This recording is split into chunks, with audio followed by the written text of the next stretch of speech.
adult version of taking your bra off for the day when you got home and took off your church clothes. But no, yeah. Got back in your play clothes. Good stuff right there. The cups of wisdom as we did in our past, right? Was it balls? It was balls or cock. There was an episode where it was like balls. Said like five. Okay, but it's balls. Herbie's old fucking balls. Old fucking balls. That young woman. There's your intro. Roll that footage. Yeah, we are not the quiet, demure ones he raised us to be. Welcome to the Apostate Sisters interview series, where we get to know fellow survivors of the Worldwide Church of God. Each episode, we sit down with former cult members to uncover their unique stories of struggle, resilience, and liberation. Through these conversations, we aim to shed light on the complexities of cult dynamics, the process of deconstruction, and the profound journey towards self-discovery and healing. Join us as we explore some deeply moving personal stories, offering insights and inspiration to anyone on a path to reclaiming their own voice and freedom. I was always taught that if anything crept in that was not what they wanted, that was the devil. Don't even let it, you let him seep in for a minute, correct yourself, like you're slipping, and that was, that I think that was something that stuck with me for a long time too, was that, oh no, you're thinking for yourself. What's going to happen? This could be catastrophe. And I love, Jay, that we really don't know anything about you. And yet Patty and I have realized every survivor of the Worldwide Church of God, we felt connected to in some way. It's kind of like, I also served in the military, and I feel like a strong connection to anyone else who has served in the military, regardless of what war they were in, which branch they were in. It kind of feels like our own little community too, like we understand each other. The thing that I truly, even after I started healing and wasn't really separating the psychological stuff and I was really in my new self, I still find that I miss the community, right? Like the camaraderie, the Feast of the Tabernacles and the youth programs. And I think that we were really all mostly good people that thought we were doing a good thing that was led by someone who was very secretly behind the curtain, not a good person. Having this platform that you guys are creating and being able to talk with others is kind of bringing that community back in some way, which I think is really beautiful, because it's something that was like really a void, I think, for the people who, no matter what side of the fence they left on or how they felt when they left, I think it was because we were isolated, in my opinion. Yeah. I remember because of the sundown rule, I couldn't go to most friends' birthday sleepovers because I had to be up Saturday and I was supposed to be in the house for Friday, but they had kind of the same rule on Saturday nights for Sunday morning service. So I just never got to go unless it were, other little girls that were in the church that could come sleep over and we would go to church together and our parents knew each other. We were kind of isolated. So when that went away, it was like how you would really imagine excommunication or exile, but it was like everybody was exiled at the same time. So I think that was just, I think that was a huge loss to all of us, no matter what side of the fence you were on, because it was just like, who do you talk to? Who do you trust? Who do you, who can we be really honest with right now? And there wasn't a lot of that. I know for my parents and in my home, it was just kind of we're going to go away and figure this out. And we just never talked about it. We never went back. We never figured it out. It was just kind of over, Oh, wow. So I think that community was probably the largest thing. And I don't think that I'm alone in that. I would think that a lot of people would agree that it was just kind of like your whole life. Yes. It was your whole life. Now, did you move into any other religious systems coming out of Worldwide when it kind of collapsed? And maybe we're jumping ahead, but I guess I'm curious about the piece that happened, like what brought Jay to now. Both of my biological parents were together. They were married. Divorce was never on the horizon. They were an owner of a generational company that had been passed down to them. I had always thought I was a third generation. I recently found out that I was a fourth generation. So my family was deeply, deeply involved, and they pretty much had, submerged their entire life in that. And I understand now kind of a silent segregation or maybe even a little bit of racism in my home that I didn't understand. Not because it was flat out said, but because it was just, you talk to these people, these are your people, stay with them. And there wasn't a lot of variation in color within those groups. So Mhm. I was always also told that it was wrong to have a romantic relationship with someone in any other race. And that, we were supposed to Oh. stay separate and, love them, but at a distance, and don't get in bed with one, and go ahead. But did they come out and just blatantly say that? Because for us, I mean, it was implied, but they never actually specifically said. I don't think that it So, was ever said like in a sermon. yeah. Um, but the elders in my life were very much like, you do understand that that would be wrong, right? It Mm. was very gentle, and like I said, it was very, I didn't even understand that it was hate until afterwards.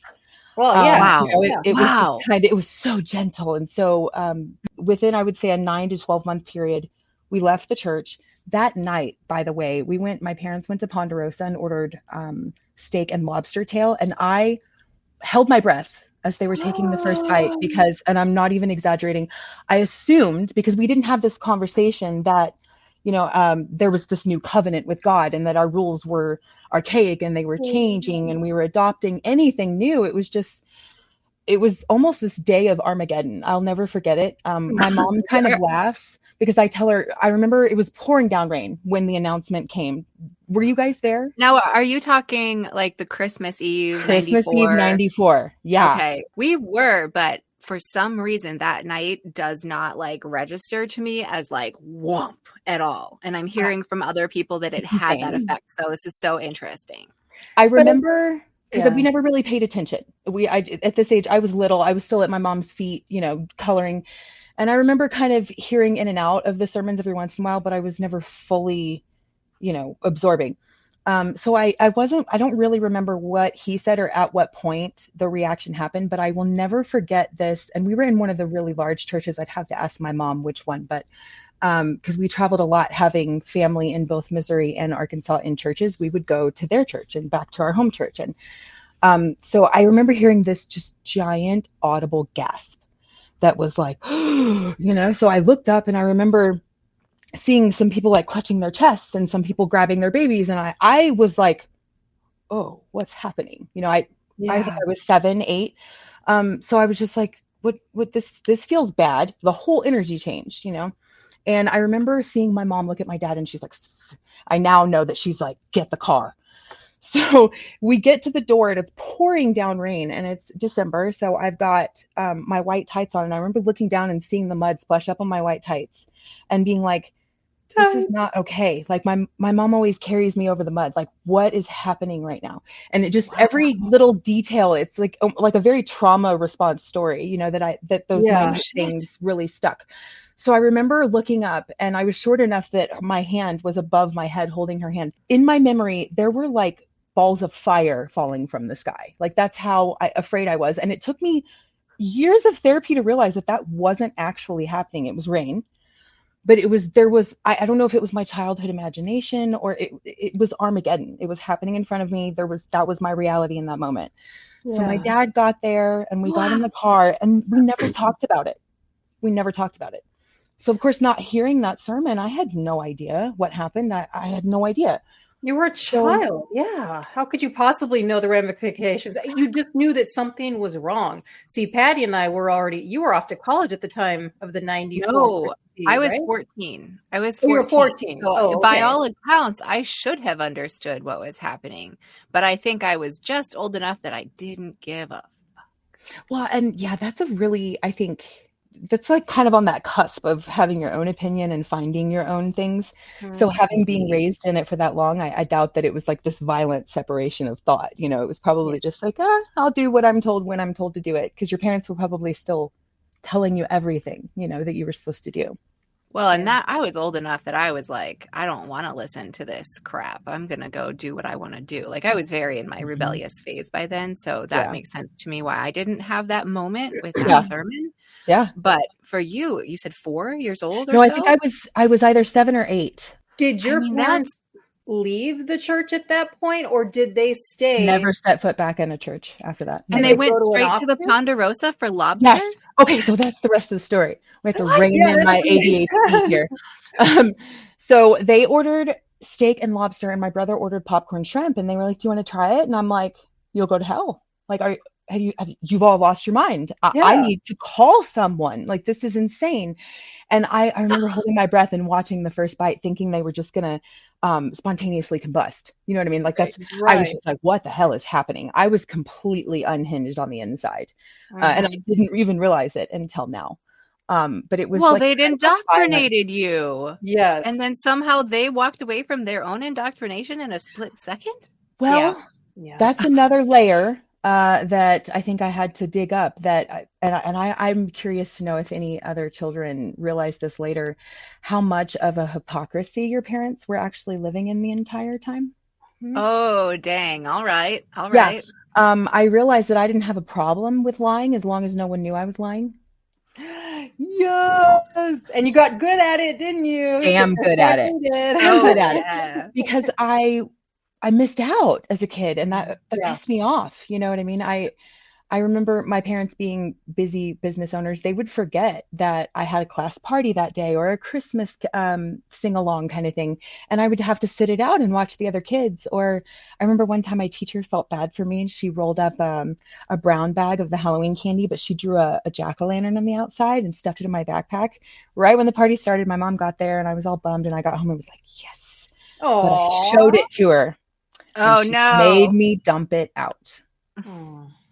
Because it was evil candy. I remember they used to say that we couldn't even have an alternative event because it was still acknowledging the day. Right. Okay. Yes. Yeah, so I couldn't even have the Wow. candy. My mom and I argue now because we have very different political views, and that's something else I've had to come to terms with. That was very against our religion, was that God was in control and he was going to put in office who he wanted to put in office, and it didn't really matter what we thought, just to pray for the best outcome and roll with the punches. So I honestly didn't pay that much attention in civics, and I wish that I had a lot more knowledge of the government and its inner workings and how our country works. And I, as an adult, felt ignorant trying to have adult conversations and was like, You know what, though? I will say that is as much on the public school system as it is on parents that we 100%. had. Like, the church control is the way that you win for them. You know what I mean? Oh, hell I yes. mean, Hey, as my long as gosh. we're not researching, we're not getting any smarter. And as long as we're arguing with each other, we're not looking at what they're doing. Hey, how did I'm you down. find our channel? Because for so many years, Patty and I did not really delve into the Worldwide Church of God. In fact, not long after we were both out of high school, I mean, we both got into evangelicalism for a while, horrible few years. Then we got out of that, and then we discovered, well, we were both atheists. We just don't believe in a God at all. So did you go looking for like the code words, Herbert W. Armstrong, Worldwide Church of God? Were you curious to know more about it? Like at a certain point in your life, you're like, okay, I got to go back to this. Or did you just happen upon us by chance? You know, my parents, it was like a Band-Aid being ripped off, right? It was very violent. It was very instant. Within a year, they had to file bankruptcy, had lost their business. You know, obviously it had nothing to do with triple tithing, but that's for another conversation. They divorced, and then my mom instantly started dating a Black guy. And yeah, so I was like, oh shit, No. food, the divorce, the new race, like we're done for, right? Like my mom has completely lost her mind. She's leading us straight into the gates of hell. So I caught her and him smoking pot one night. Holy moly. Yeah, I was almost 10, and I remember, it's hilarious now, like knowing who I am, but I remember standing at the front door, yelling into the front lawn, I hate you and you're going to hell. And I slammed the door. And I just remember feeling like I can't comprehend why she's doing these things, because she didn't tell me that, you know, most of these things weren't wrong anymore. So here I am just thinking a demon's got a hold of my mom. And my poor stepdad, he had a hell of a time getting in my heart, but he is my dad, you know, he's definitely my dad. But so after that, I think I held on to that for a lot longer than I'm willing to admit, maybe even into my young adulthood. Not necessarily the doctrine itself, but most of the beliefs, I would say. And then I think I was about 16, we moved across the street from, it was Episcopalian, I believe. But it was a predominantly Black church with a lot of soul. And I heard the music one day from my front porch and I was like, I like that. And I walked over and they were super welcoming. And I was so at home. And I was like, I'm at peace. I knew God was out there and I knew that this is where I belonged. I just strayed for a little while. And then there was an attempted sexual assault on me from the pastor. And I was 16. Oh, Wow. So okay. thankfully he didn't succeed, but I lived across the street. So now I was in this weird situation of just leaving quietly because I'm really confused now. Like this is a whole nother level of where is God, you know? No Um, kidding. so I think I went through that phase where I tried out a few here and there, but it was after that first experience, it was very short-lived. And then I got with my kid's dad who was raised devout Catholic. And I agreed to convert because I'm like, what the hell? I don't have any of my own beliefs at this point. The cathedral's gorgeous. Like they won't let me get married there if I don't take the classes and I don't convert. Like it really didn't feel like a lot to me. I didn't put a lot of weight to it. But then thankfully I got out of that. It was a lot of work. I was pregnant. It was a lot. So unfortunately, that relationship turned extremely abusive. And during that time, I was, of course, searching again, like, where is God? Where is peace? Where is healing? I was living in North San Diego County and I just I think I was Googling. I found this blog called Escaping Armstrongism. So they have everything from sermons to old plain truth articles, along with like an open forum for ex-members, and it's a very honest place. And that was the first place that I started reading some of the things that we had been told to ignore for a long time, a lot of the allegations and things. But that really kind of like threw me into this place where I was hungry for all of this information because it explained why I had struggled. You know what I mean? It was an answer to a question I had been searching for decades. So I think that was the first time that I went through I need this information. And that would have been probably about 10 years ago. And then I went to that church, which was, I wouldn't even like to call it a church. It was more like a spiritual educational center. And the pastor pulled me aside one day and she was just like, there's something going on and I just need you to know that I'm here. And I just started sobbing, and I was just, she's like, is it personal? Is it religious? I was like, both. And I said Armstrong's name and she just reached out to me. She was like, oh, honey, come here. And that was the first time I was 1,800 miles from home and this woman knew my trauma. And I was just like, wait, do people know? Like, is this a thing that people understand? Yeah. And I was beginning to understand that there was this wide belief that I had been in a cult. And I was just kind of like, holy shit, this was more than some bad understanding or bad translation of the Bible. I was raised in a cult. And that word was really hard to say. And she got really close to me and allowed me to explore a lot of religions. I think I lie somewhere between humanism and Buddhism. Ooh, okay. Yeah. Humanism, I think, I lean more that way because I have just found that I do believe that there is some type of fate and karma and energy transfer. I don't settle with the fact that there's this unidentified centripetal force controlling it all. I don't know that there isn't. I'm not completely, I don't have proof that there isn't, but I have absolutely no proof that there is. Right. And I do have proof of kindness and a giving heart and loving people and being loved. And for me, that is my religion. And it's humanism. You know what I mean? We're humans and none of the other shit matters at the end of the day. Yeah. So I think that is where I know. Deserves a heart. Come on, go. Oh, wait. Oh, thanks. This is what I'm talking about with former survivors of the Worldwide Church of God. For so long, I had no idea either that we were so, what's the word I'm looking for? Expanded, so broad. There are so many of us. Yeah. And Patty had no idea this concept of Armstrongism is still alive and well in the world in the form of hundreds of different offshoots that still teach the same ideologies as Herbert W. Armstrong. They're still out there and our parents are still enslaved in it. Yeah. Yeah, I mean, why did I think that? Why did I think when it dissolved for us that like, oh, okay, I guess it just fizzled and went away in the world? Holy crap, it was like yeah, dandelion seeds.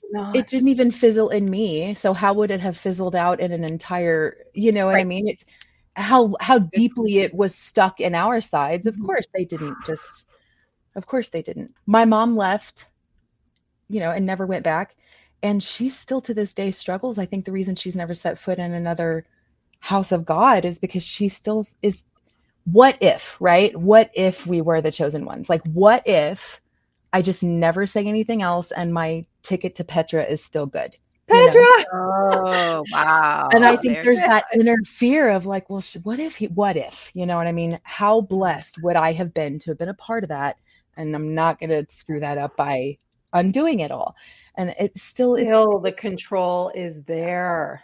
Yeah, she still has a lot of understanding to do, and it's Fear a is process. the ultimate control tactic. Yeah, it's a process. It can take. There are people that reach out to us too, Jay, that they want to tell their story, but they are still not ready to yet.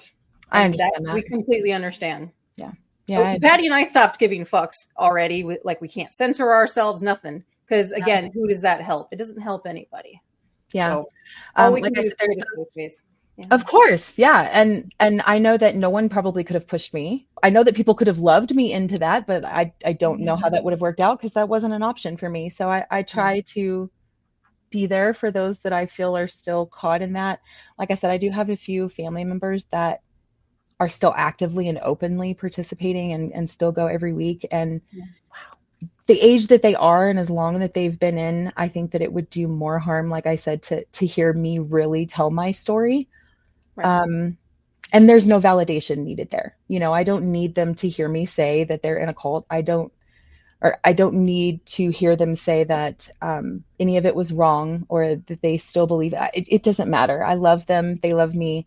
And honestly, there's some of those people that the doctrine makes them good people. And at the end of the day, that's okay with me. You know what I mean? They aren't out harming people, and they are, one of the people that aren't necessarily extremists. And if that is the reason, even though you are both atheists, you said, and I think as someone who doesn't, I can't necessarily say I'm atheist, but someone who doesn't believe in that God, if one of my children struggled with drugs or anything that really got a hold on them, and they found themselves in a situation where clinging to the Bible was the only string that kept them sober, I would buy every version of the Bible I could find. I would stock every space of theirs, because if that's what calls you and that's what makes you a good person, awesome. I don't believe that Armstrong was a good person. And unfortunately, he got some really great people to follow his bullshit. But at the end of the day, he was awful. It almost seems like the people who really did want to see good in the world and cared about the world were the ones that were somehow most vulnerable to what he had to offer. Right. It's like the doomsday was the control, but in some ways, so was the promise of the world tomorrow. I became an activist, and I found that that was probably figuring into it, the idea that there would be this better world. And so I could imagine it. And so then when I thought God's not going to do it, I thought, well, okay, I guess we have to. It's up to us. Absolutely. Yeah. It's up to us. When you see all these terrible things happening in the world, that's a good thing, because, God's going to come and then we're going to get to this amazing place. Then you don't do anything to make the world better. And fuck it. I love the world. I love this world. I love exploring it. And I love the people. Even with all its problems, I love it. And I try to make it better. Yeah. Anytime I'm talking to someone who doesn't know anything about the cult or its history, I tell them, I'm like, I can kind of put the entire dichotomy in a nutshell by, if you read the statement, don't believe me, believe your Bible, which for the listeners, that was something Armstrong was known for saying. Yeah. And he was a what are they called? He was a very assertive, aggressive, he used that throat voice, and it was like, don't believe me, believe your Bible. Like he was yelling at you, yeah, and the finger. The podium. So I think that forget the head. Yes. Oh yes, right? Yes, and the brows, the furrow. Jesus. I will bring you the truth. Yeah. She's getting good at that. Sorry. Careful. You manifested him too much. We do not need him to come back. No.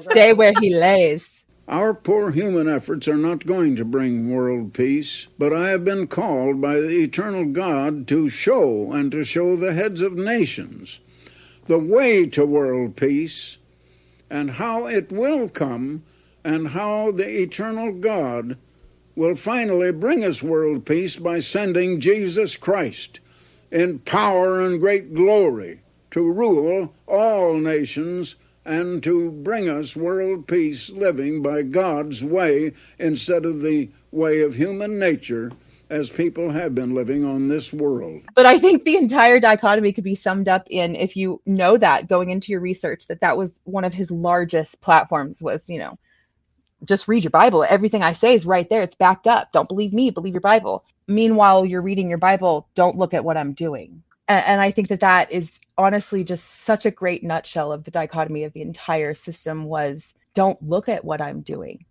Keep your nose in the Bible, listen to what I say, do as you're told, not as you see. The entire thing was an oxymoron once you really start picking it apart. Like a bad parent. Yes, I will be your leader until the end of times. Shit, I'm about to die. I have to pick my predecessor. How did none of us pick up on that? Like I say us, I was a child, but how did none of the adults not go, wait a minute, why is he choosing a predecessor?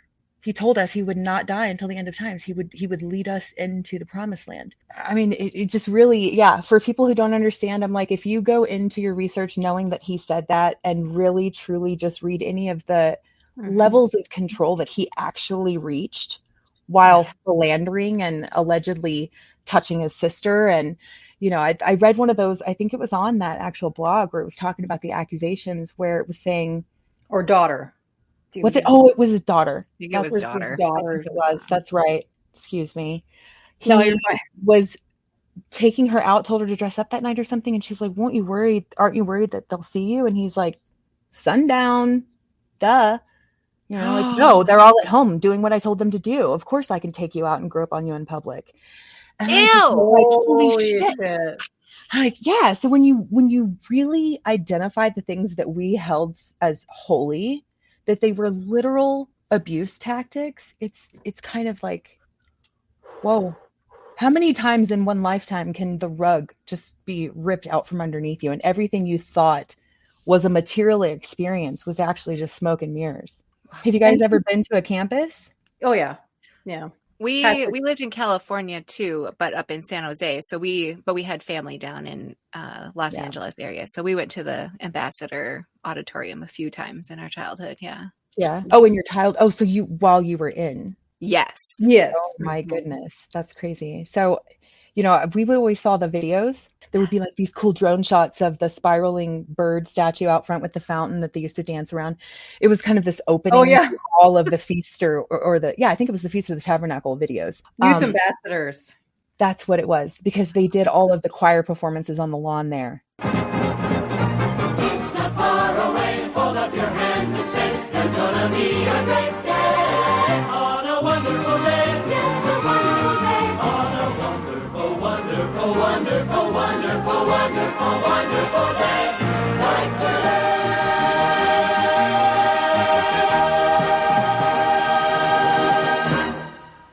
But I went and was just, it was weird because I think as a child, it was something we'd always dreamt of.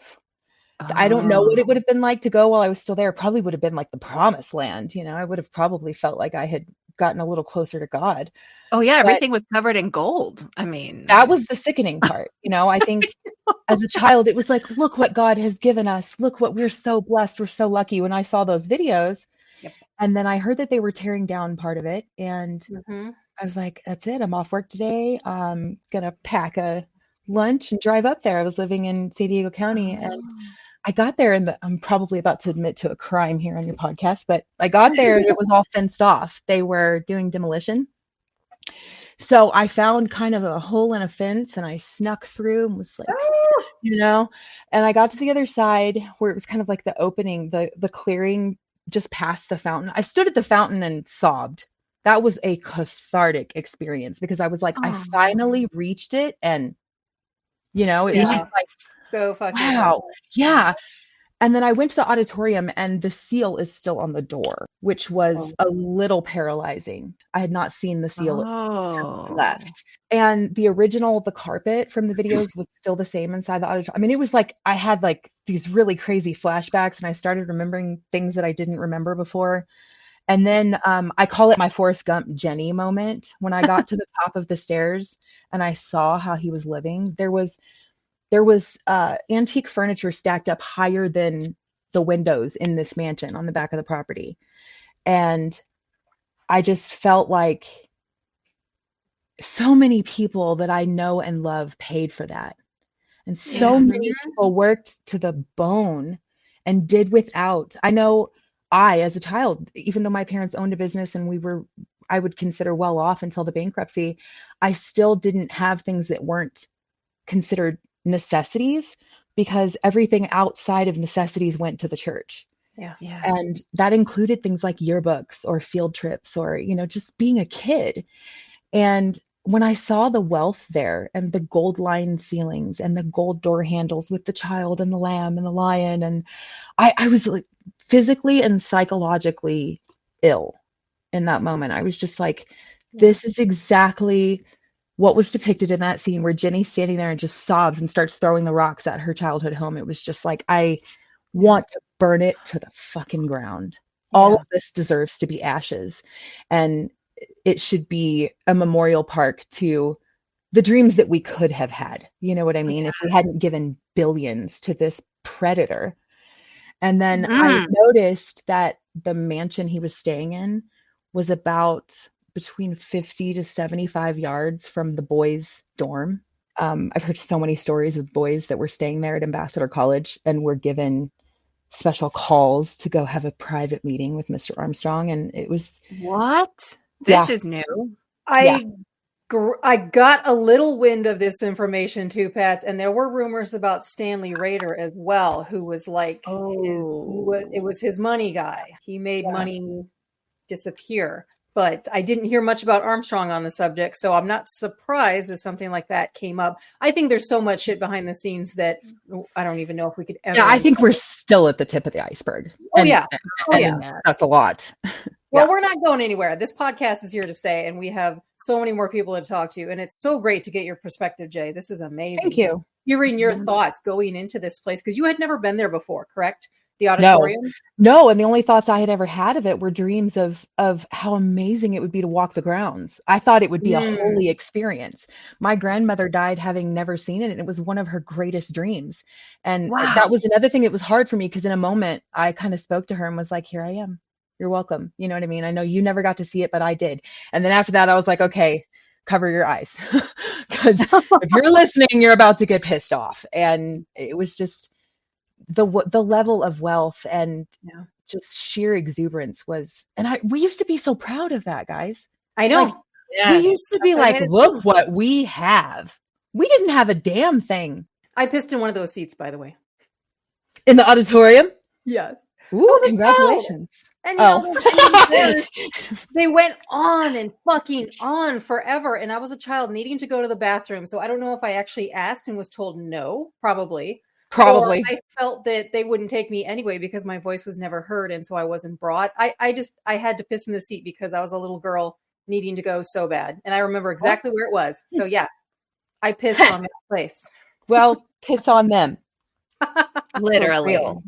There is an episode, a mini series about different cults and restrictive controlling groups, but there was an episode done that featured a guy who grew up in the Worldwide Church of God who says, and this is something I have never heard prior and haven't heard since. I think I know where you're going. Gentleman was sent to a pray-away camp where he was assaulted and sodomized, and I mean some horrific things. Yeah. You are referring to James Swift, who is also a drag queen known as Ms. Fifi Frost, who has a book known as Busted Rhinestone, and I have connected with him. We are dying to hear the rest of his story because it's a very tragic one. So I'm not surprised that you heard his name, since he's probably one of the most well-known survivors of the WCG. Yeah, I think it was one of the first really media that I found that was covering it when I was just really searching for it. And I was just like, I was honestly shocked because I was curious to know if maybe it was more of a local thing, like you're saying, if it really had a lot to do with Worldwide Church of God on a broader spectrum, or if it was just maybe his local community. Because I've never heard of, I know that absolutely being gay would have never been tolerated, but I don't ever remember hearing of there being kids being sent somewhere or there being a pray away camp or, did you ever hear of that? I've You heard did. of others as well. Yes. Okay. Well, Huh. our friend Joel of Mr. Difficult, who was actually the first person we interviewed, talked about, well, his parents were deeply rooted in Worldwide Church of God. And they said, well, maybe it would be best, since you're not becoming straight, that you go to one of those gay conversion camps. So it was suggested to him. And I have heard other stories of, gay conversion therapy being like an early aspect of the Worldwide Church of God. Again, I wouldn't be surprised if more people reach out to us and tell their story about that. Not at all. I think that's something that would have remained very hidden, but I think it's Definitely. there. And I don't even necessarily think that the members would have known. You know what I mean? I think it was probably one of those things that you went to your minister and was like, I have this problem. I need your help. And they were like, well, we have this place. I doubt that it was something openly talked to. I don't think that we would not have. I've never heard of it, prior to his experience. I've never heard of them even existing, much less anyone's experience at one. So I'm just, obviously there's still so much we don't know. God. But we're going to hopefully uncover those things. So. Well, and I'm realizing really how different people's experiences were regionally, right? And so we're touching on that a little bit, where I think, depending on your own parents, right? Like if we assume that maybe parents who got involved in this were a little bit, off the beaten path or on the extreme side in other ways, they obviously brought that to their parenting of us. But with James Swift, he talked a lot about demons. And demons figured in pretty heavily to our young childhood, but he talked about it way more than I recall. But if you're saying he was from Louisiana, I mean, in some ways that kind of fits, right? Definitely. So what was your experience with that kind of stuff? Or you can take this a different direction if you want, but. Demons were the reason anything bad happened. I think if I became inquisitive about why we did something, or even wanted a deeper understanding of something, I think it was kind of the adults' go-to to tell me that I was teetering in a dangerous place and that those were demons I was letting in to even really ask those questions. So then I would get smart and say something like, well, why did God give me free will then? And that was just, I think it was just kind of a scapegoat for things that were either uncomfortable or they really fully didn't understand. I think that's a kind of an underlying tone in a lot of the members, was that it was a blind following and there wasn't a lot of full understandings or definitions of things that we did. And when as an inquisitive kid, I don't have that answer, and that's slightly embarrassing, and it's a demon. Just, that's the devil. Yeah. Patty and I realized, even though, like, maybe you were convinced that a God exists, Patty, but I didn't as a child. But I had this terrible, terrible fear of demons, even well into my, like late 20s, early 30s. I had sort of that fear of demons was still instilled in me, which is crazy that I didn't necessarily believe a God existed, but yet I thought demons did. And that's how deep rooted the fear. Isn't that crazy?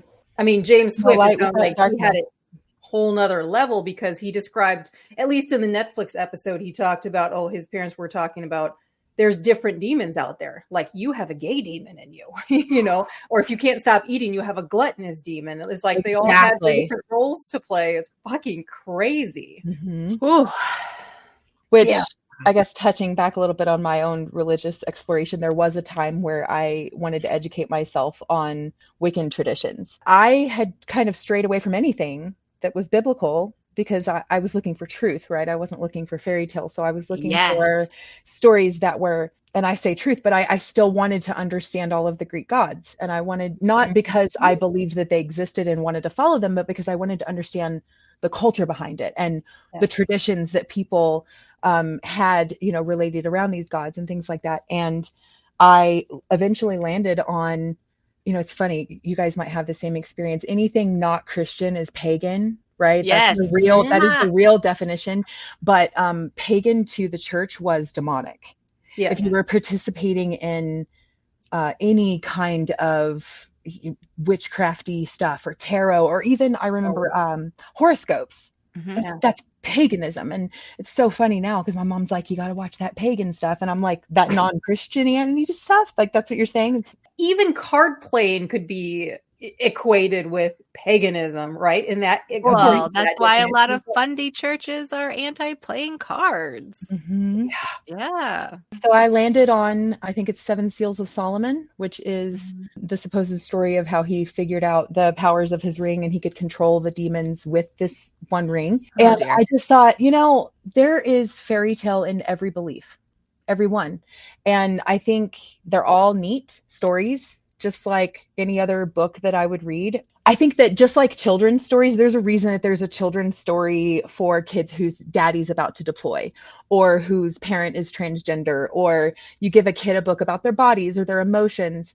And I really think that that's what those stories are for, is that it kind of creates a picture of some moral lesson. And I think in order to really sell that to someone I'm raising or trying to teach, here's this really easy, colorful, interesting story form that's going to teach you how to navigate those moral codes.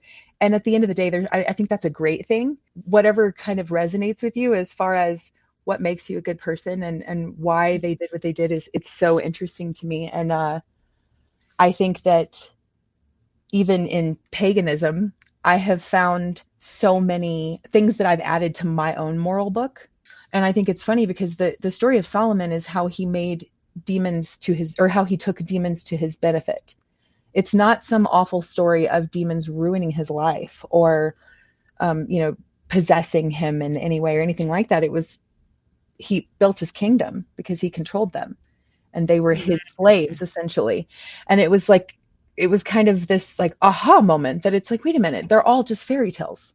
None of them, they're all just fairy tales. And I think they all have that life lesson at the end, that after school special thing. But at the end of the day, worshiping any of them is insane. Folklore exists for a reason. If there's something scary in the woods and you don't want your children to go out there, hey, create monsters and say, don't go out in the woods alone at night because there's monsters out there. Yes, there definitely would have been reasons that people created these stories, whether it's just for entertainment or it was based on something that was happening in the world at the time. As long as people look at it as that, stories, fairy tales, mythology, folklore, because that is what it is. You cannot, things like talking serpents. How can you look at a story like that and not say, well, that is part of mythology? Yeah. And I'm never had a talking snake come teach me a lesson. I can tell you that. Sometimes I think my corn snake is trying to tell me something, but I've never heard her audibly. Not connecting, just not picking up on what she's putting down. But I was going to say about stories, it makes so much sense that mythology has been the thing that carried through. And then we kind of like tried to make it real, and like how we made religion try to say it's real. Because I think humans kind of shifted, right? Like stories were how we remembered things because we're relational species. And so to just remember a list of rules or something was never going to stick in our early civilization brains. We had to tell stories because that's how we related, how we could remember it. Yeah, that's why we don't give children the old English version of the Bible. We give them children's stories with pictures. When the splinter happened, they had just kind of opened a youth Saturday school for us. Before we always sat with our parents. They had just, I would say within 6 months of the splinter, opened a Saturday program for the youth. And we went in and colored like pictures of a Bible story and learned the Bible story sort of thing. But ours was much more vulgar and a little more bloody. We got the gore in our children's stories. Well, I remember the Ten Commandment movie. We had it on VHS, and it was one of the few things I was actually allowed to watch on television. And I remember that being entirely too heavy for the age I was allowed or even forced to watch that. Kids' Bible stories, they're very Not kid friendly. sugar-coated, and well, I feel like most of them are sugar-coated, and they're very Of like, course. you know, like Jesus broke bread and he shared it with the children, and you know, in our versions he did, but there was bodies on the ground, and there was, you know, I just felt like we got the more raw version. They didn't sugarcoat it for us, I don't think. Or maybe Which that's I more almost my experience. appreciate a little bit more. I'm like, yeah, this shit is in the Bible. It's not like many Christians today or evangelicalists will be like, yeah, they will absolutely sugarcoat the stories. I'm like, that's not what it says. Like, if Well, you I knew think what- that since we were taught the real deal, like what the Bible actually says, and then taught it was a good thing, I think the stuff we learned, we just learned to accept it. And so it didn't, like, for people who grew up in the fluffy stuff, I think they hear the real thing or read the Bible and they're like, oh. And it's like a major vehicle for deconstruction. Where for us, we just were like, well, yeah, it's bad because that's God and God gets to do what God wants to do. I don't know. I also think being Old Testament, it was more fire and brimstone than our peers at school who were not learning about Revelation and the shit. The shit. It was some heavy shit. And they wonder why we're dark adults or why we all have dark humor. You fucking kidding me? Really? I know we can handle shit. That's what I've noticed. For real. Yes. Yeah. I've been told that so many times that I've had so many people say this doesn't faze you, and I'm like, no, not. This is a regular Tuesday. Like, right. Like, I didn't even think I was gonna grow up. This is all fine. Like, the fact that I made it to adulthood and got married and had children. And, you know, the crazy part is, I remember as a child, while we were still there, my mom saying, I remember feeling that way. I remember being so afraid that I wouldn't.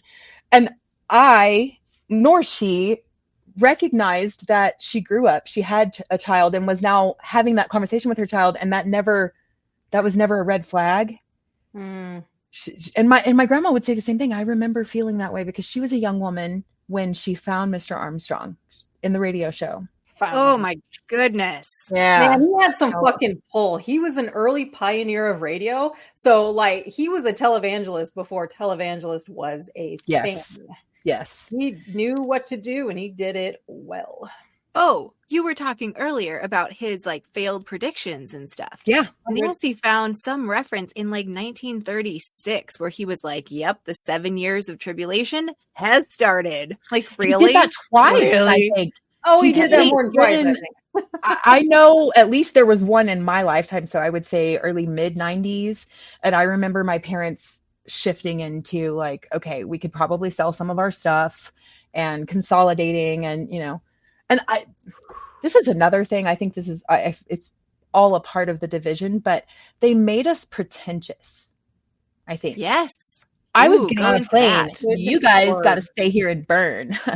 You know what I mean? Yep. I'm going to build his gold kingdom while you suffer through the tribulations. Chosen, you know? The sense of being elevated. Absolutely. Yes. And poor thing, bless your heart. You know, you don't really understand the Bible. Yeah. And it was just like we very much looked down our noses at people, whether it was openly like spoken about. I don't think it was ever vocalized to do that. It was just in the tone. It was just kind of enforced. And I think that's the same thing with the race division, was that I was never, ever, ever taught that Black people were less than me or different than me in that way. It was that tribe theory, you know what I mean? And it was, it wasn't a less than or a better than or a good or bad. It was just separate. It was just different. It was just, we are us, they are them. And I just can't, I don't know. I don't know how he did it.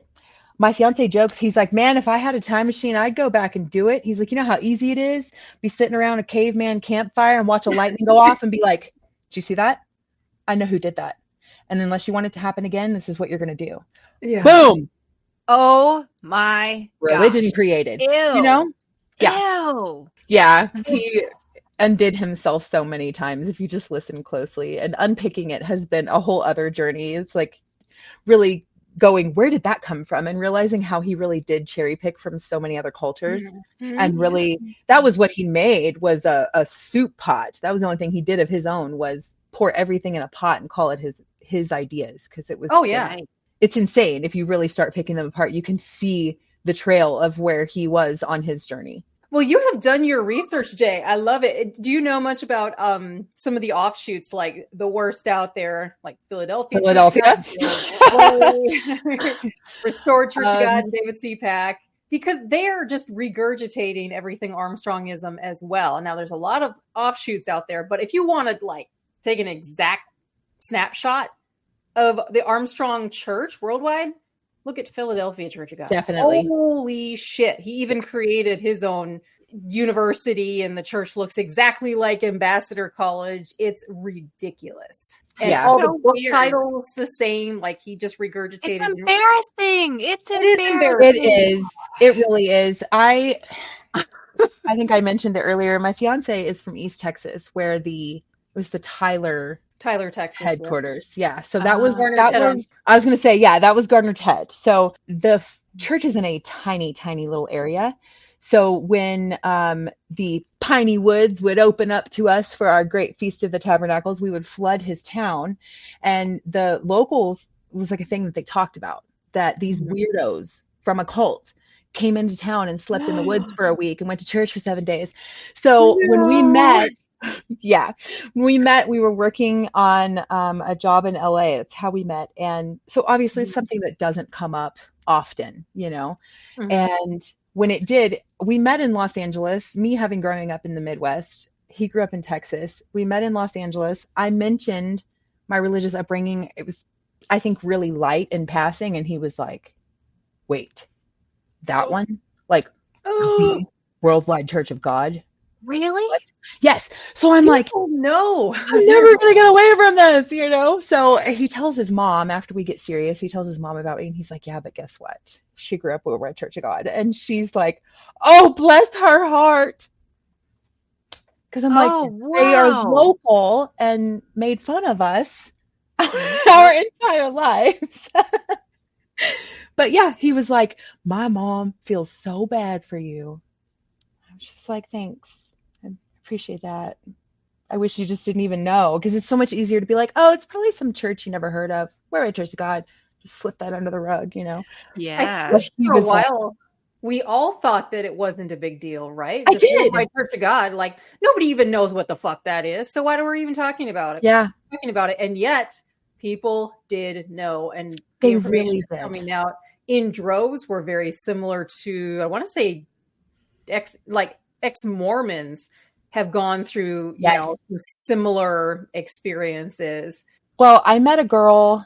I was living in California. My kid's dad is in the military, and one of my neighbors on base, through a mutual friend, the mutual friend realized that the neighbor was still practicing the things that I had talked about in my childhood. And she's like, oh, you guys should talk about it. And I'm like, no, let's not. Like, don't even tell her.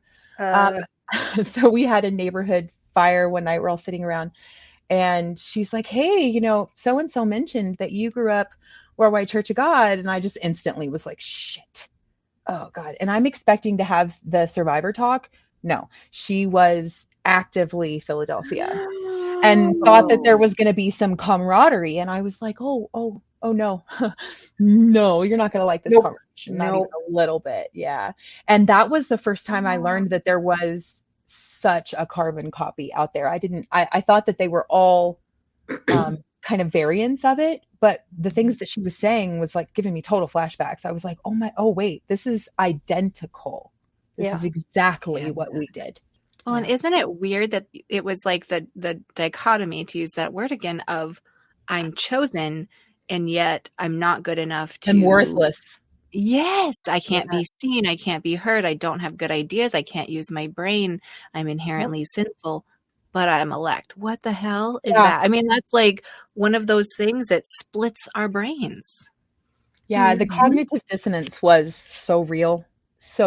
And it's, I think, embarrassing to think about at times, because it's just like, God, how stupid were we, you know? But if you don't know, you don't know. If you're vulnerable, the people were vulnerable to the message. Yeah, and I think I have found, because I advocate for survivors of domestic violence, and I've come across a lot of relationships in that advocacy, and I have found that it is so similar to that. Yeah. The tiny isolation, the small, tiny actions of taking over your thoughts and taking over your tiny little powers until you have none. Overall, it was a huge amount of power that was stolen. And, it was so tiny in the moment that you didn't see it go missing. I have an analogy that I use that with a lot of my clients that feel it resonates with them deeply. And I always say it's like a true abuser doesn't steal your whole sandcastle at once. They take it one grain at a time. Oh, And then you look up and it's just gone. Wow. And I think that's something that the church really did. Whether it was taking or implanting something, it was so calculated and so minute that you didn't realize it until the whole thing was built or the whole thing was gone. Yeah. It was just so tiny that it wasn't significant until it was all of it. Yeah. right. And they got us to participate in it. That sit down and read your Bible, right? Because they've told you already what those words do mean, the truth of them. So then you read them over and over, and it's just going to reinforce it. So you kind of self-indoctrinate. Yeah. It was just kind of like that first class was given, and the rest we did to ourselves, which is, I think, it's like a centripetal thing because it makes it harder to admit and therefore harder to leave. Yes. I've been duped. I'm not smart. I was blind. I think that is a lot of why some people don't even talk about it, because it's like, I would rather not think about it. Yeah, because now, obviously, we all know from the outside how obvious and how ridiculous it is. And I sometimes laugh out loud, like, oh my God, I can't believe that's real life, that's really, we did that. It's healing to laugh about it. It is. It really is, because, what are you going to do except laugh and just be like, that happened, and move on with your life? Yeah, we can laugh at Gerald Flurry. Yes. People like David C-Pack all day long. Exactly. Fuck they are David still C-Pack. Causing a lot of harm. I had to say it. Yes. Repeat it. What did you say? Oh, I said, fuck David C-Pack. That's like your guys' tagline at this point. We should just say it once in every episode. There's one episode I'm waiting for that letter. I know. That's what I'm saying. I heard that, and I said it out loud when I was listening to that episode. I was like, yeah, fuck David C-Pack. So I was like, I gotta say it at least one time while I'm on there, dude. All right, me too. Join us. Don't want to be left out. If I was to be in front of a crowd and said, if you take nothing else from this, it would probably be the education on how there is a correlation between cult behavior and domestic abuse. I think that there's not enough weight given, just I think in simply not even cult behavior, but the cultures, I know predominantly in the South, that it's that old Bible Belt, speak when you're spoken to as a woman, and be subservient to your man. I think that indoctrination is kind of across the board.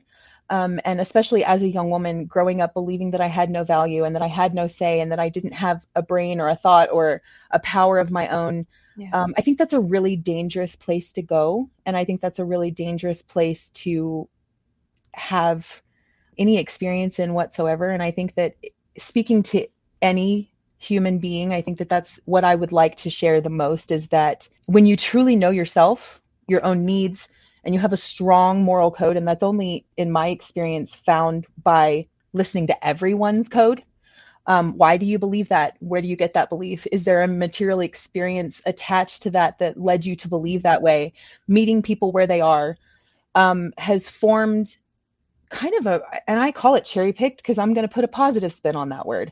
I've cherry picked things that resonated with me really well because I know myself now.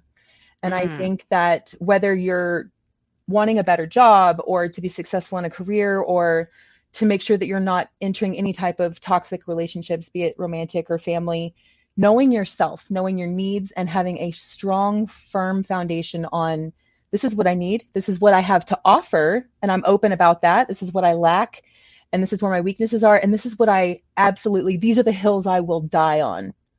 I think that has helped improve my life as a survivor of domestic violence, as a survivor of a cult and control in general. I think so. If I had one message to share, it would just be to sit with yourself and know yourself. I call it dating yourself, because when you're dating someone, you ask all those really awkward questions and tell me Yes. about your childhood, and you want to get to the bottom of that, but we don't do it with ourselves, and you should, because I think Yeah. so many of the people I know and love that suffered from Mr. Armstrong's teachings were just looking for peace and something to hold on to when shit went wrong. And I think that that's a really unfortunate thing that happened. I think that he knew that. I think that he took advantage of that. But I think knowing that information can really spread out in a lot of categories of the human experience, not just religion. I think that just really knowing yourself and being like, I know as women, people cross our boundaries all the time. They try our boundaries, be it Yep. a person in the street, at the register, someone who's personal in our lives. And I think that there's that unspoken permission that's given when we allow it to happen that first time without the reaction. And the only reason that happens is because we didn't know ourselves. If I had already thought about this situation and what I wanted to happen in that situation, I would have had an immediate reaction and been like, this is my boundary. The reason I didn't have a boundary and the reason that that boundary was kind of blurred moving forward was because I didn't set with myself prior to this. And I don't think we can prepare for any situation, but I just think that that is so important. And I've learned that it ties into, just like I said, every level of the human experience for both men and women, is just understanding and having a hard line on that, and knowing that no matter where you've been, you're going somewhere else. I know specifically a lot of my family members have struggled with, okay, so if Armstrongism was bad and he was bad, was my loved one who I thought was an earth on saint, or a saint on earth, who's no longer here with us, does that make them not a good person anymore? And there's just been so much, go with it. And I think there's all of that. To me, the single common denominator is the lack of just sitting with yourself. There's so much peace and forgiveness and understanding and calm in that. And I think that we would all make better decisions, and we would not get caught in those toxic, controlling situations if we knew before we went in, like, no, this is not okay with me. Yeah. That was beautiful, Jay. Oh, thank you. Indeed. I don't think people know where to start. We have everyone in our society telling us how we are supposed to be, how we are supposed to think. For years, I didn't know the first thing about myself. It took me a really long time. I'm like, how do I get to know myself? I don't know what I want. I was taught not to want. Yeah, exactly. Of this world. Exactly. You're a vessel of God, not of anything else. And right. Just a fucking slave for the Christian God. That's it. Mm-hmm. And we only come into the world with ourselves. Exactly. And going back to the demons, I was taught that even that was, having a thought anything other than just serving was, I was letting it in. I think that's why, among many reasons, I ended up in an abusive relationship, because it was like, well, if you're thinking for yourself, you're being dramatic. You know what I mean? I talked myself, I gaslit myself, because that was kind of the tone of the church, I think. You draw such a important parallel between domestic abuse and the way the cult operated, to the point that Nancy and I went to a conference recently, and there was a group of therapists working on a wheel that took the domestic abuse wheel of power and control and adapted it and showed exactly how it paralleled to what cult control is like. I mean, it really is a single person to a single person versus, a person or organization to a broad range of people, but the dynamics are the same. Yeah, if you were to look at the list of things that you're supposed to be able to check off the boxes to identify what a true cult is, and you frame that in a relationship, they're identical. You could check off every box. I was isolated. I was, told things that made me believe less about myself. My own thoughts were replaced with theirs. If I had that list in front of me, we could go over each one of them. You can check them just like they're identical. It's insane. Yeah. And we were blown away. Like, how do these leaders know the tactics to use to manipulate and control people. It's like they all took the same fucking course and they know exactly how to get what they want out of people. How do they know this? For the same reason that all narcissists are the same. I think it starts in childhood. If you know anything about true narcissism, it's more often than not bred in overloved children and not necessarily neglected children. Interesting. Children who are never held responsible for their behavior. Children who are always made excuses for. So that starts early. And when your parents are teaching you how to manipulate that because they're manipulating it, you know, we all know that when we cry, food comes, comfort comes. You know, we're taught that so early within the first few hours of life that I think those manipulation lessons are being taught also. And like I said, there's only one way to control someone, and they figure it out. It's easier than I think people like us could imagine, because we could never imagine doing that, right? Yeah. That's a really good point. It's true. You make them afraid and you've got them. Mm-hmm. Well, Armstrong used to call his people dumb sheep. Apparently he's done that on which was true, but not in the way that he spoke it. You know what I mean? He said that he had no respect for people that he could so easily manipulate. Same. I see where you're coming from, but how dare you? Yeah. How As the one dare who manipulated us, how fucking dare you? Yeah. Yes. That's something I really own. Shame is another thing that I teach with anybody that I'm working with, that shame is the reason you don't leave. Shame is the reason you don't call your mom and dad and tell them that you need a place to stay. Shame is the reason you don't move back home. You know, shame of divorce is the reason you don't leave. All of that is something that we should normalize, and owning our shit, because we're all human. I think that's hard to accept, being taught what we taught, but just having a human experience and knowing that what you did was, it's okay. It wasn't okay, but it is okay. And just moving on and loving and learning. And I don't know.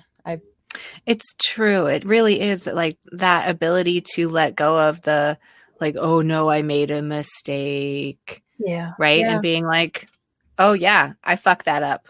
Now what? Is like, whew. It's just, it lifts that weight off. And to add on top of that, people that taught their children the exact same way, and that added layer of shame, like, oh, I think I fucked up my children, but actually realizing it. Yeah. Well, yeah, because I think if you can just look yourself in the mirror and go, it's not like I knew the truth and signed anyway. You know, we were duped. We didn't make a stupid decision. We thought we made really good decisions. It was sold wrong. That's not our fault. And I think when you can just really, that wasn't my fault. You know, I'll be smarter next time. That was my percentage of the problem. I'm smarter now. You know, I know what I know moving forward. I'm better educated and it can't happen again. But yeah, I was duped. He was a great duper. At the end of the day, millions, right? Yes. So we are one of millions of people who bought his bullshit. Does that really mean anything other than he was good at what he did? That's all that says. Yeah. Well, it also says that we were, you know, below the age of reason when this was told to us as truth. For us specifically, yes, absolutely. But I don't think that anybody joined trying to become what he was doing behind closed doors. Yes, you're right. You're right. You know, I don't think that anybody had those intentions or that it was going on. I think that everybody I knew anyway, I can say that everybody I encountered were just good people trying to do the best they could. Yeah. Totally agree with you. And in some ways, that's how I feel about humans in general. Everybody's working with what they've got. Yeah. Yes. Yeah. Right. I mean, I suppose there are. Of course, there's days. Yeah. Yeah. Where you're just like, it sucks here. Humans are not the greatest, but it's true. Overall, I don't think that that's the human. I think that's the human experience that we're seeing in that moment. And that's what I mean by meeting people where they are. If you can't understand someone else's material experience and how their beliefs are their own, how can you change them? You know, if I don't understand why you're a horrible racist, bigot, misogynist, and I don't understand where that came from and who taught you those things, how can I unteach you those things? I can't. True. Yeah. I have to meet you where you are, grab your hand, and take you with me. I can't stand where I am going, you should be over here. Yeah. I think that's humanity. That's humanism. That is, Oh. like I said earlier, that is my religion. Humanism. Yes, secular That's humanism. tangible. Really? Yes, it It's is. tangible. It is. Yes. I can feel it. I can see it. I experience it. I can go out and seek it and receive it. I don't know any other Christian that can say that. I know that there's a certain feeling. I've heard people be like, oh, I needed that sermon. And I think personally for them, that's amazing. But I also get the same feeling when I spent 20 minutes alone on the beach listening to the waves. It is the same peace. My parents owned a group home with adults who were developmentally challenged. So when I went to school, everyone's like, oh, that's the girl that lives in the group home and goes to that church. They thought that I was a resident of the home and not someone, because we were like live-in caretakers for the home. So in elementary school, people thought that I was living in a group home and going to this church. And it was like, I was picked on for it. And people just kind of assumed that I was just this really weirdo. And I went to church on Saturdays and I didn't participate in the Christmas programs. And I felt like it like put a target on my back almost. Did you guys feel that way? Same. Yeah. Did you get bullied for it? Oh yeah. Yeah. Yeah. I did for sure. I do not remember getting bullied for it. And I did. I never felt like the target came from the school or anything. I felt like I was imposing it. More like I was the one knowing that I was there saying, I'm not going to do these things that you guys do. Yeah. Yeah. So that I never felt anything from the other kids. But we also lived in California where it was really diverse, and there was kids of all races and Jewish kids and all the things. And so I got more questions of like, well, are you Seventh-day Adventist or are you Jewish? Jehovah. Yeah. That was what I always got. Are you Jehovah? Yeah. Because we didn't celebrate the holidays and observe the seventh day. That was always like, wait, are you Jehovah? You don't have Christmas? You don't have Easter? Yeah. I didn't even know what that was. Yeah. I had no idea. And the way that they said it, I almost thought they were calling me a bad word for a little while until I really understood, because they were like, are you Jehovah? Like you're not, are you? And I was like, I don't think so. I guess I got to ask my mom. I'm not sure. It was so hard to explain to people. It was. And I feel like I just got tired of explaining it. Yes. Because I didn't even fully understand it. So then I would give this half-ass answer that would lead to more questions that I couldn't answer. So it was just like, I don't know. It's just, yeah. Except for the day that we left for the feast. That was a magical day because they were there for the next week. And I was like, see you later, bitches. I'm out. And I got to leave with all of my work for the week, and they had to go to school. For a week. Yes. Yes. That exact thing has come up more than once. Yep. Because we had nothing over anybody ever. Like it was the one thing we had was that you guys have to go to school this week and we don't. Every other thing in our lives is unequal, but this time I got you. And I didn't learn until recently that part of the feast is being luxurious and being lavish and spending that money.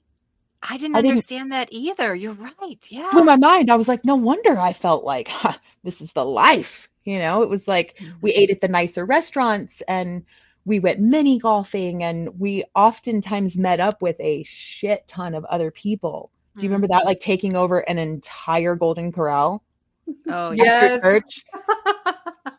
Pretty sure they hated all of us, but we would roll in like 100 deep. Like, we'll take the whole restaurant, please. At the same time. It's funny because I came across in all my research an article from way back when, maybe it was the 70s, but it was from Lake Tahoe where the feast used to be in that area. And I just remember reading about the locals hating all the Worldwide Church of God members because they were so fucking cheap. Like they never tipped and they just took over all the restaurants in town. And we didn't tip? We were there for the Feast of the Tabernacles and we were known for not tipping. That is disgusting. I mean, from this article, yes, people just hated the Worldwide Church of God members coming into town for the feast. Yeah. Well, I mean, that was what my fiance says about, the Piney Woods location. They had that huge camp. And I know my grandmother and her sister went one year and talked about how gorgeous it was. And we never made it down there, thank God, because I told him we might have crossed paths earlier than we intended. That would have been weird, but I know that the entire town has like a taste in their mouth about it. Yeah. They're like, I think here they come. we're realizing there's all these people coming out still who need to hear these things. And Mhm. they're going to be people who are, still having various levels of belief. And so the pure atheistic YouTube channels probably aren't going to be a place where they want to hang out. Right. But maybe that middle ground of like, hey, let's prioritize rationality and good decision making along the way with the healing, Rational thought. Hey, imagine that. Yeah. Rationality is, I think, could have done a lot of undoing if we had just been rational. Like, let's really think about what he just said. Break that apart, But I think that's why I said what I said, as far as no matter what relationship it is, whether it's your religion, a romantic relationship, your own family, toxic is toxic. Yeah. And I don't think it's ever too late, no matter what you've invested or no matter what you've lost or given, it is never too late to go, this isn't for me. Yeah. And I think that is what you were saying about the atheist channels not really being the first place they want to go. And that's because that's a really big leap. Right. Yeah. And for those who were taught that that's a demonic thought, like you're just going straight into the deep end, Yeah. And I think starting with love and kindness and humanity and rational thought, and then kind of easing your way into maybe survivor stories. And then I think it kind of ends, for me anyway, it ended with the real shit, the reading through the court cases, the accusations, the tax paperwork, walking the campus. That was those real things that are like, okay, this is what I've been hearing about. This is the shit I've been denying. Here it is. Like, take the glasses off. It's really there. But I don't think that I could have done that without those first steps of just kind of putting a pause button on and listening to other people and learning a little bit about myself and kind of picking apart, well, does that really sound real or rational? Or, they were such tiny steps. So I think that your guys' platform is going to be awesome for that. And not just people who are leaving cults, but people who are leaving anything that doesn't serve them anymore. Mm-hmm. Because that's really where we should be headed. No matter what we're leaving behind, it should be, I'm headed towards something that serves me, period. Yes. I hope that you guys get a lot of newcomers, both survivors and people who've never heard of it. Because I said, I think that there's that level of understanding that needs to be taught too. It's hard to say I was in a cult when someone's like, you're in a fucking cult? Don't react that way. Thank you, Jay, for saying that. And, we really are saving space for specifically people who are survivors of the Worldwide Church of God. But we have broadened the topic to anyone who's in some sort of like religious setting of high control or evangelicalism, or if they just want to talk about their deconstruction journey. We realize people are on different not tiers, but like in different places. And we were actually quite shocked to see how many Worldwide Church of God members were still Christian in some form. Like, we would have thought, they wouldn't want anything to do with it, but no, because it was like Christianity was at least a step in the right direction, which is how Patty and I found ourselves in evangelicalism. So we also have that, a part of our lives to discuss. And so, but Worldwide Church of God members will definitely always get priority. But we have broadened the topic for sure. Yeah. Well, I think that that's great. You can't prove the commonalities if you're not interviewing people from all walks of it. You know what I mean? There's no way to prove that control is control if we're not proving control in all categories. Right. That's a great point. Yeah. You can't prove the correlation between domestic violence and cult behavior if you don't also talk to someone who was never in a cult but had the exact same somehow experience as us in a domestic violence situation. That is hard proof right there. Nobody can deny that. So I think that's a good thing. And I noticed I don't have the fear. Like, it's okay if I make a mistake. I'll get back up. Yeah. It's okay. I'm human. Okay. I'm not going to go to hell. No. Isn't that just life altering to not be put into a place of fight or flight for the smallest thought of what I might have done wrong? Oh, wow. Yeah, I think you really hit it on the head when you said that we were chosen, yet we were nothing. I hadn't really put that into words, and I think that that's something I needed to hear, and I'm probably going to explore that a little bit because it's I think that is ingrained in my entire family. Honestly, I think that the women in my family need to hear that. That is a cognitive dissonance that we can't measure the outcome that implemented in our thought process and the way that we perceive everything around us. Honestly, I mean, how could you be chosen over everyone else yet be nothing? Mm-hmm. Yes. That's a weird psychological place to be in. So I think that we should certainly explore that and see if that's one of those things that are manifesting in our now lives, because I know there's still some shit I got going on, that's like, oh, there it's rearing its head, Thankfully I can identify it, but it's there. As horrible as it is that you got into an abusive relationship after the cult, I've got to say, I am definitely not surprised that you did, because I use this reference too. Like, well, if you're taught to just obey and not ask questions or even get physically abused, how in the fuck are you supposed to go out into the world and know what a healthy relationship looks like? An abusive relationship looks like the norm to you. And so, of course, you're going to do it as an adult. Yeah, that was God's love. Oh, fuck off. Exactly. How was I supposed to think that it wasn't bad? And to that point, I think that I was built for gaslighting in that way, because you were trained to. I know that he taught me that no one else would want me, and that if I left, good fucking luck, and that was the same tone as the church, was that I was nothing but a sinner. And I think that translates across, was that when he told me it was my fault, it probably was. And I think that the church did that too. The reason this is happening is because you're not doing it right. And I mean, that is some bullshit. Absolutely identical weapons right there. They are identical. They mirror each other. And I think that lack of education on that is really, really, really dangerous. Yes. Yeah. You're beautiful, you're smart, you're strong. Yeah. And really put that into yourself in the mirror, because sometimes nobody's going to show up but you. You have to do that for yourself. But I just show up. The need to be loved, the need to be accepted, the need to be approved of. And just have a human experience. Allow yourself to have that. Like I said, not being afraid of burning in an eternal hell for having a bad thought or a dirty thought I remember thinking, I can't control what pops into my head, but I can go to hell for it. We have nothing to stand on. So, and that's the important work of deconstructing away from that, is you find footing again. So you were standing on your own all along. Just giving yourself that credit is like, holy shit, I kept my lights on. I got my ass out of bed. I hugged my loved ones then when they were hurting. That wasn't God. I have to say, God's never kept my lights on, no matter how hard I prayed. If I didn't pay it, that shit went off. Patty and I have gotten into the habit of not saying, oh, thank God. I'm like, no, thank me. That's a good one. Thanks, everybody, for joining us here with Jay for this episode of the Apostate Sisters interview series.